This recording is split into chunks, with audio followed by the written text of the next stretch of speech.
Hi friends, welcome to বাউ spoken English channel. আমি প্রকাশ। আজ ফিউচার টেন্স নিয়ে আপনাদের ব্যবহার দেখাবো।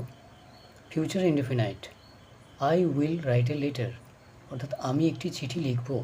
ভবিষ্যতে কোনো কাজ করব বোঝাতে ব্যবহার করা, অর্থাৎ ভবিষ্যৎ প্ল্যান, কিছু একটা করব ভবিষ্যতে, সেক্ষেত্রে আমরা ফিউচার ইনডেফিনাইট টেন্স ব্যবহার করি। এবার আসছি ফিউচার কন্টিনিউয়াসে।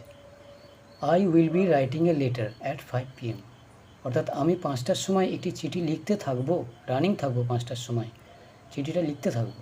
তো ভবিষ্যতে কোনো কাজ চলতে থাকবে একটি নির্দিষ্ট সময়ে, সেক্ষেত্রে আমরা মেনশন করার জন্য ফিউচার কন্টিনিউয়াস টেন্সের ব্যবহার করব। Future perfect, I will have written a letter by the time you come, অর্থাৎ আমি একটি চিঠি লিখে থাকবো তোমার আসার মধ্যে, মানে চিঠিটা আমার লেখা হয়ে যাবে ভবিষ্যৎকালে, তারপর তুমি আসবে।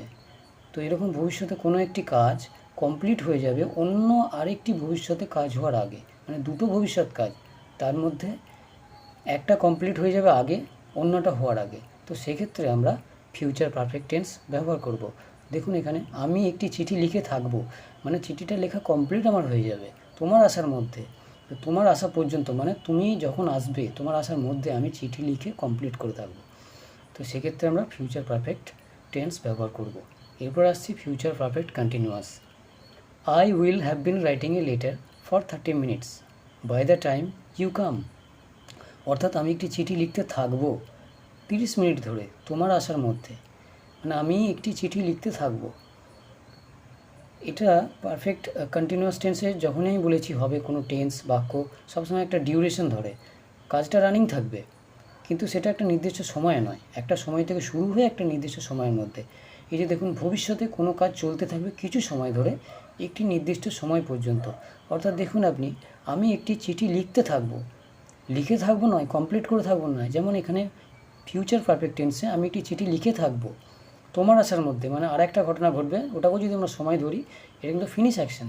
আর ফিউচার পারফেক্ট কন্টিনিউয়াসে এটা কিন্তু রানিং অ্যাকশন, মানে তোমার আসার মধ্যে ভবিষ্যতে কোনো একটা সময়ের মধ্যে আমি একটা কাজ করতে থাকবো, মানে চিঠিটা লিখতে থাকবো একটা সময়ের মধ্যে, আমার চিঠি লেখাটা কমপ্লিট হবে না, আর সেটা চিঠি লেখাটা চলবে 30 মিনিট ধরে, মানে ধরুন আমি যেই সময় থেকে শুরু করেছি সেই সময় থেকে তোমার আসার মধ্যে একটা 30 মিনিটের গ্যাপ হচ্ছে, তো সেই সময়টাই আমি চিঠি লিখতে থাকবো, কমপ্লিট হবে না।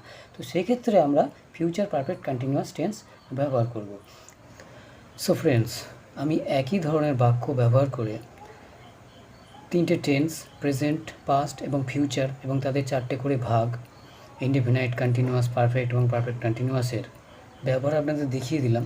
তো আপনারা চাইলে অন্য বাক্য তৈরি করে এই একই ফরম্যাটে আপনারা আরও ভালোভাবে এর ব্যবহারটা বুঝতে পারবেন।